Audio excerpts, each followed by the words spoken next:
She is a senior fellow at the California-based Pacific Research Institute, a New York Times and Wall Street Journal contributor, and the author of 3 books.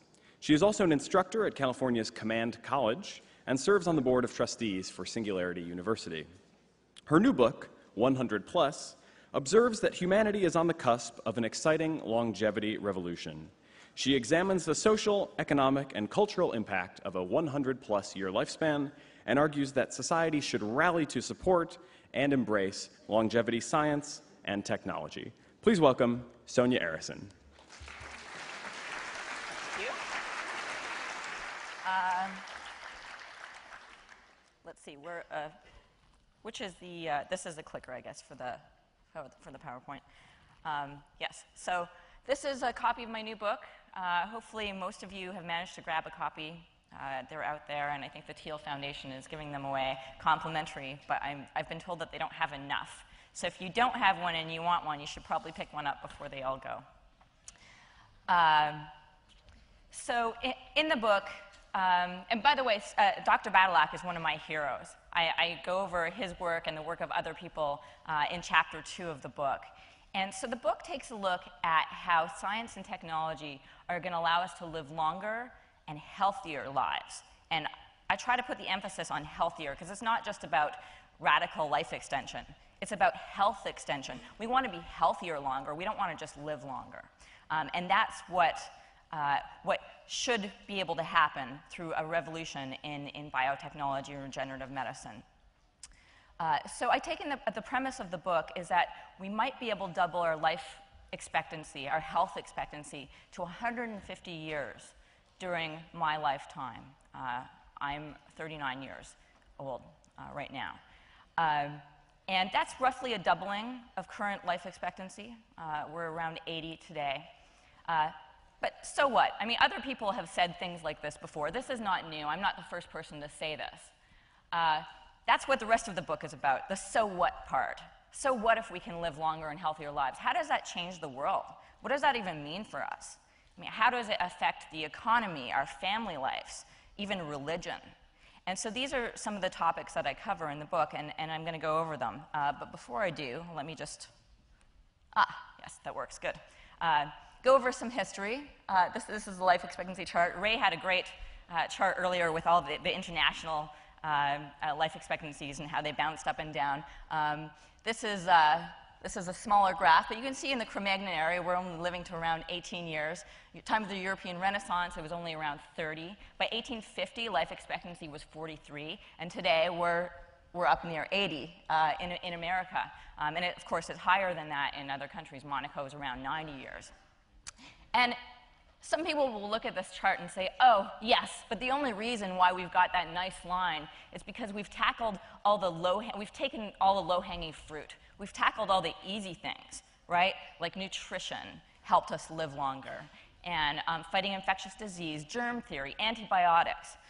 And that's all true. I mean, those are reasons why we're living longer, because we tackled the things that were killing us early on, and that makes sense, of course, for us to deal with those things first. But the reason why the chart continues to go up in the second half of the 20th century, the reason why that line continues to go up is because of the advances that have been made after age 65. We're now starting to work on the things that kill us at the end of life. And that's the exciting part. I mean, this is really just the beginning of the story. So what's going to take us there? Dr. Badylak told us a little bit about some of the exciting things that are happening in regenerative medicine, the ability to grow back muscle, the ability to grow brand new organs, windpipes and bladders, and in the lab, hearts and lungs have been done for rats. And that's very exciting. Gene therapy is another thing that's incredibly exciting, because that allows us to hack the human code. Just like computers are built on ones and zeros, humans also have a code of the ACT and G of DNA. We've sequenced the human genome, as I believe Ray pointed out earlier. And now we're trying to reverse engineer it. Biology has become an engineering project. The engineers are involved now, and that's very exciting. That's really going to change things. So how did I tackle some of these issues, the larger societal issues? How does, say, the economy or family, and how I tried to do it in a number of different ways. One of the ways I worked on doing it is looking back in time and saying, okay, well, what happened the last time we roughly doubled life expectancy, when we went from 43 to around 80? What kinds of things changed in society? And I went through all the different disciplines and looked to see if scholars had noticed this and if they've worked on it. And it turns out that they have. And if you look at economics, a number of economists have written on how life expectancy affects the economy. We've become richer over time, and you can see some of the figures here. The gains in life expectancy just in the last century, which were around 30 years, are worth about 1.2 million to the current population today. That's how much we value them at. From 1970 to 2000, gains in life expectancy added 3.2 trillion to national wealth. Other studies have done a comparative basis where they've shown that if you have two economies that are relatively similar, and one country has a 5-year life expectancy advantage, their economy will grow at half a percentage point quicker. Real incomes will grow in that economy. So that's interesting, right? Because if you start to think about radical health extension, you could say, well, what if a country had a 10-year advantage? What if it had a 20-year advantage? How would that change things? And it might be really important. And by the way, the reason for why we get richer as we can live longer has to do with health. I mean, for a long time, scholars understood that wealth usually begat health. If you're wealthy, you can usually afford to be healthy. But they didn't look at the other part of the equation until fairly recently, that health actually begets wealth. And the reason for that is because you can't be productive if you're not healthy. If you're sick, you're not working as well, you're not innovating, and so health really does help produce wealth because you're productive. Okay, so what else? Oh, yes, so I've got the Mona Lisa here. And the reason for that is when we can have longer-lived, healthier populations, innovation has the potential to grow. And the reason for that is something that I didn't realize until I started doing research for the book, and that's because innovation is a late peak field. And I live in Silicon Valley, where we're used to seeing a lot of young people starting new companies, and so you tend to start to think, oh, it's always the young, the 20-year-olds who are making all these discoveries and doing great things and changing the world. Well, it turns out that that's actually not true. Da Vinci, for instance, was 51, I think, when he painted the Mona Lisa. The person who discovered the X-ray was in his 50s. Benjamin Franklin was 46 when he did his famous kite experiment. And then he went on to continue with innovations for the rest of his life. When he was 78, he invented bifocals, maybe an example of how necessity is the mother of invention. And so that's exciting, right? If we can have, because around 40 to 50 is when some people's health starts to decline. And so if we can pick that up, we might have so much more innovation, and that's exciting. Education. We've become more educated over time. And in fact, the longer we live, the more education becomes valuable to us. And that's because once you get educated, if you live another 20 years, that's great, but then if you live another 40 years, that's even better. So you're getting more bang out of your education buck, so to speak. And of course, if you're around and healthy for longer periods of time, you might want to change your career. You might go back and get re-educated. Education is going to be a growth market. And it might not be the traditional type of education that we think of today. And I know that the Teal folks think that that's not the best way to go. But it will be some sort of education. And so this is really, the education market is going to be so exciting to watch. I think there's going to be a lot of different things happening. And because people will be living longer and healthier lives, there'll be more opportunity. Oops, let's go back. Marriage. Of course, as we've been living longer and healthier, we've been getting married later. I think that trend will probably continue. And new phases of life, in fact, might come along. Adolescence didn't used to exist. It's a new phase of life. We used to go straight from childhood to being an adult. And then when we lived longer and healthier, adolescence came around. And now scholars are starting to see something that they're calling adult-lessons. You're not an adolescent, but you're not really an adult. You're sort of this 30-something living in an urban area, not married. And that new phase, some people are calling adolescence. So we're going to see more new phases of life come along, and probably more diversity in different choices. Here's the slide I moved to before. The era of the 70-year-old mother. Is it on its way? Right now we're in the era of the 40-year-old mother. Age at first birth has been going up steadily. And because of fertility technologies, the advances in fertility technologies, I think it will be possible, and I detail why in the book. I won't go into it now because I don't want to take too much time, or maybe we can discuss it in the Q&A, but it will be possible, I think, for women to extend their fertility longer. We've already seen that the uterus still works around 70 years old. It's the eggs that go bad. Religion, right? So what about religion? Maybe a lot of folks in this crowd don't think too much about it, but I wanted to make sure to include it because it's important to a lot of people around the world. Religion is around, if you look at the data, around 90% of the world is religious. And there's pockets of the world that aren't, but they're in the minority. And so this was actually the most interesting part of the book for me to write, because I started out with the premise that as we can live longer and healthier lives and get further away from death, then maybe we'll be less interested in religion, because we won't be thinking about the afterlife. And so that was the premise that I started out with. And everything that I found when I was doing it, everything kept showing me that that was wrong. As we've doubled our life expectancy, religion has not tanked. Religion has not declined.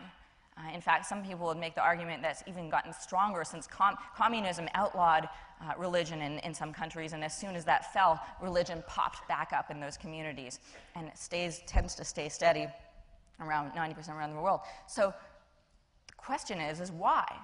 And there's a number of explanations. I mean, one explanation is simply that we're wired for it. Another explanation is that religion is about more than the afterlife. It's also about purpose. What's the best way to live my life? What's good and evil? How should I live my life? Religion purports to answer those types of questions. And you could actually make the argument that the longer you live, the more guidance you'll need in figuring out how to live your life. So there's a market opportunity for religions here, but they're going to have to change. They can't have more of their focus on the the ones that focus more on the afterlife won't do very well. The ones that will do better will be the ones that focus on purpose and how to live your life.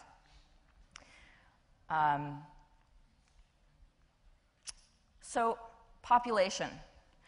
Usually the first question or knee-jerk reaction to the idea of longer health expectancies is a worry about population. If people don't die as quickly as we're used to them dying today, won't the world become overpopulated? Is the worry. And I think that's a legitimate concern, because if people die at a slower rate, population could increase. If you look at the chart I've got here, these are the world population growth rates from 1950 projected out to 2050. And as you can see, world population growth rates are declining. At the same time as this is happening, of course, fertility rates are declining. And the UN has predicted that by 2050, fertility will be under 2.1, which is under replacement value. So population is projected to begin to shrink by 2050. Now, of course, that might not happen. Projections can be wrong. And fertility rates could very well increase if 70-year-old women are having children. So we don't actually know what's going to happen. Population could increase a little bit. The thing that makes this not quite as scary as it could be is the fact that really heavy population growth comes from births, not from fewer deaths. And the reason for that is when you have births, you can have multiple births, and it can be exponential. When you have one person not dying, that's only one person. And so population may well grow, but it might not be quite as catastrophic as some people might think initially. Yes, and so then we have the question of resources and pollution, essentially, right? Because if there's more people around, let's grant that maybe population will grow. There's two things here. One is, will we run out of resources? Right? This is the Malthusian argument that at some point we're going to just have too many people and the Earth won't be able to handle it anymore. We'll run out of water and minerals and metals. That's wrong. Malthus was wrong. And the reason why Malthus was wrong is that he forgot something. He forgot one of the resources. One of the resources is humans, human capital. And the great thing about humans is they come up with ideas and new ways to provide things that we need. And this is why we have not run out of things as population has grown. And in fact, we have more food now than we ever did before, and so on, and when you look at the data. And so that addresses the resource question. And then there's the question of pollution, which is what this slide is about. And there's the concern that if you look at the Industrial Revolution, for example, when we started burning coal, the skies got black, right? In Britain, bronchitis was known as the British disease because everybody was coughing because they were burning so much coal that it was just visibly polluted and disgusting. But they let it go until they reached a certain income. So you can see the Kuznets curve here. This is called environmental Kuznets curve. And you can use this to explain how pollution will happen. We hit a point of income where society feels that it can afford to start taking care of the pollution problem. And then you start to see the environment getting better over time. And this is, you can have a different Kuznets curve for different types of pollution problems. And scholars typically argue over what's the number? What turning point income do you have to get to before we'll finally address X issue, right? But nobody argues that this, very few people argue that this happened. This happens.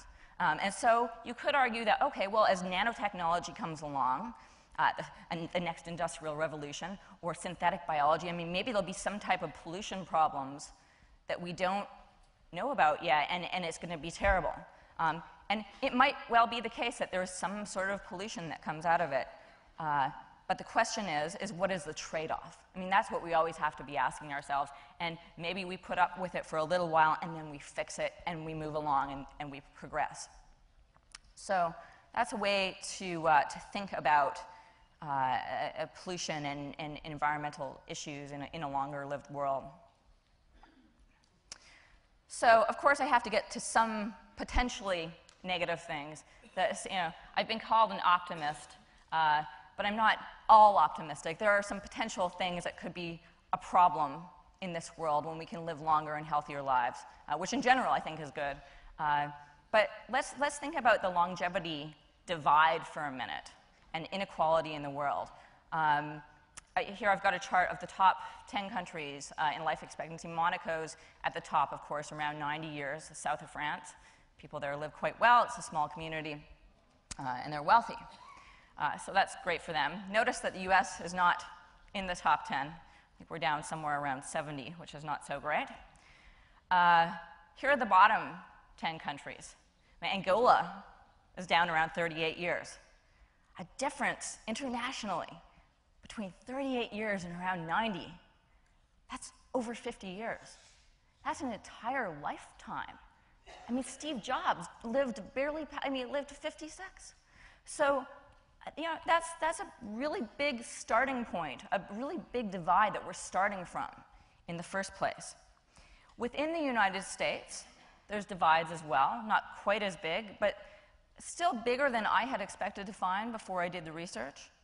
An Asian American woman in New Jersey has a life expectancy of around 91 years, which is great. But a Native American man in South Dakota has a life expectancy of 58 years. So we're looking at a 33-year difference, which is pretty significant. So when longevity technologies do finally hit the market, when some of Dr. Badalak's work gets widespread, when we manage to hack the genome in effective ways to cure diseases using gene therapy, that will be expensive, probably at first. And the first people to use that are going to be the wealthy people, because wealthy people always get access to new innovations first. And in some ways that's good because they put up a lot of capital for things that don't work really well in the beginning. All right? Think about cell phones. What cell phones looked like in the beginning, these big suitcases, and then they were big bricks, and everybody thought they were crazy for carrying these things around. But they were pumping money into it because they wanted to be able to use these things. And then eventually development got better, and we have these small, amazing cell phones. And places like Africa got to completely skip landlines and went straight to cell phones. So the question is how big will the lag be between the wealthy and the poor getting access to longevity technologies? Because as we've seen, health is incredibly important to wealth. So the healthier you are, the richer you are. So you can imagine how, if there's a long period of time between different segments of society getting access to these technologies, we could see serious, serious divides and potentially unrest. I mean, we've got protesters out in the streets today protesting in front of people's offices and houses over economics, but what about when it comes to their life? What if they think that they're literally fighting for their life? We could have trouble. So, I want to make you feel not so bad about this. So here's some data on how the distribution of technology is actually speeding up over time. So to the extent that biology is becoming an information technology, perhaps it will fit in with this list. It took 46 years for a quarter of the population to get access to electricity, 35 for the telephone, 16 for the personal computer, 13 for the cell phone, 7 for internet access. And so that's going in the right direction. And we can hope that biotechnology will follow that trajectory, but it's not guaranteed.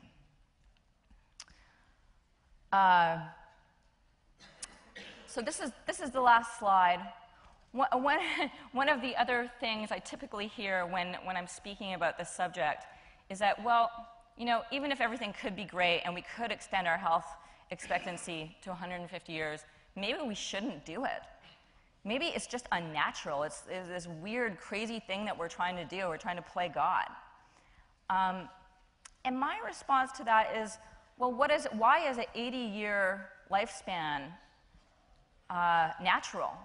It would have been, you know, if we talked to somebody back in 1850, it would have been 43, right? And we go all along the line. And so at what point do you decide what is natural? I mean, back when this guy was around, fur was the only fashion option, right? Now we have clothes and glasses and laser eye surgery, and we keep improving ourselves. And my response is that it's entirely natural for humans to want to improve themselves and for humans to make themselves healthier and better. And that's what's natural. So following and pushing for greater health extension is really the natural thing to do, the human thing to do. And so I have a chapter in the book that addresses all the different questions surrounding that.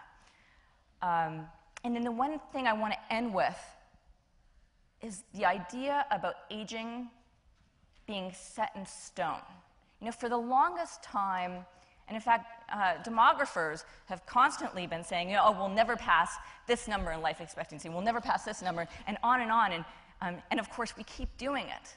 And there's this idea that lifespan is set in stone. There's a ceiling, and we can never pass it. The oldest person who have ever lived is 122, and we are never going to pass that. That's what some people say. But what we've learned recently is that aging is plastic. It is not set in stone. Just like the brain is plastic, we've learned that people can still keep learning as they get older. Older brains are plastic. Aging is plastic too. There's research that's been done all over the world where you can show that by doing gene tweaks on lab animals, you can slow down aging. For instance, Cynthia Kenyon at UCSF does experiments on worms where she makes a couple of tweaks and they live 6 times longer than they would have lived otherwise. But not just longer, healthier. They're younger, and the reason they're younger and they get disease at a slower rate than the normal worms is because she's slowed down aging by hacking their code. And we're on the cusp of a revolution where we're going to be able to hack our code in different ways to do different things. And that's exciting, and it's something that we should really be pushing for because we do want to be healthier for longer periods of time because there's all sorts of good things associated with it. But this kind of stuff doesn't happen just on its own. I mean, I can stand up here and tell you that, look, this is going to happen. Dr. Badylak's work is amazing, and Ray Kurzweil's doing great things, and there's all these other scientists who are doing incredible things, and engineers in Silicon Valley who are working on reverse engineering biology. But they shouldn't be alone. And so I actually make the call in my book, and I'm going to make it right now, is that we need to support these people. I mean, not only do they need financial support from governments and private industry and philanthropists, but they also need social support. I mean, for the longest time, working on anything related to aging was a death wish, really, if you were in academia. I mean, that sounded flaky, it sounded like snake oil. But now, people who are working in that field are starting to gain respect, and they should be because they're making great advances. And we have to support them as a society. Journalists and policymakers and educators and all sorts of different types of people who think about these things and who care about being healthy longer should get involved. Because if we're not, this stuff will still happen, but it'll happen more slowly, and we might not be around to take advantage of it. And so I'm hoping that everyone here will get involved and do something, do whatever you can. If you're a graphic designer, maybe you can help some of these people explain their ideas better to the public, and so on. So, so that's the final thing that I'll say, and then we have 3 minutes for questions. Thank you.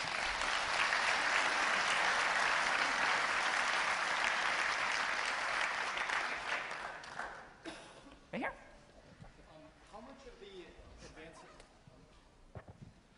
How much of the advances in life expectancy come from people, like adults living longer, and how much of it comes from people just not dying in childhood? Right. So I tried to make that point earlier, is that most of the gains, when you look at that chart, most of the gains early on, in the first part of that curve, were made from things that were done earlier on in life, like infant mortality declining, and better nutrition, and better ways to treat infectious disease that would kill a lot of people early on in life. But in the second half of the 20th century, we've been making progress, because chronic disease didn't come along until more of us made it to be older, right? So we didn't even start thinking about those things until cancer and heart disease and Alzheimer's even entered our lexicon. That wasn't even part of our world until relatively recently. And so now we're starting to tackle those things. And obviously we're not there yet. We haven't cured heart disease or Alzheimer's. We've had some great progress in cancer. Not completely curing it, of course, but in certain cases we've managed to save people, and we're getting better at it. And chronic disease also is setting in at later and later ages than it used to before, which goes to show that some of the things we did to help people at the beginning of life are also helping through life. Over here. Currently, there's a big controversy in the nation about the increase of health costs. Medicare is exponentially growing. A lot of people are trying to put a cap on it. So you accounted for the economic boom or positivity of a longer life. But how do you account for the fact that all these technologies that keep people alive longer cost a lot of money? Right. That's a very good question. So the question, just to repeat quickly, is how do you think about the growth in life expectancy, but also the rising cost of healthcare, and how will that play out? Right. So one of the things I often hear is, well, can we even afford to live longer? And that's because healthcare costs are so expensive, and we know that the majority of costs occur near the end of life when we're trying to save people. And there's a couple of different ways. I mean, that's a difficult question to answer because we don't know which technologies are going to come along at what time and in what order.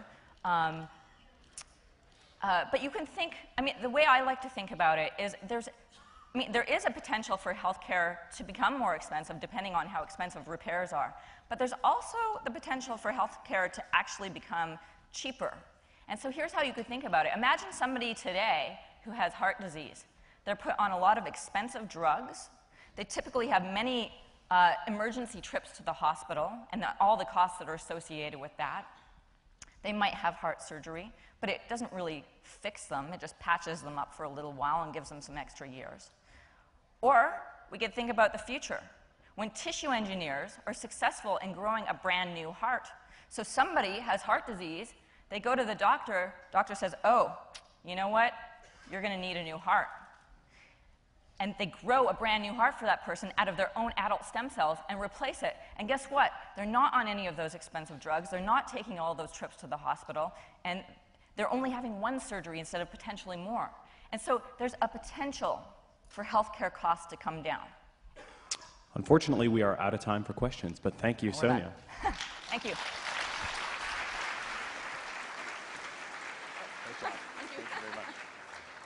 Okay, so stay in your seats.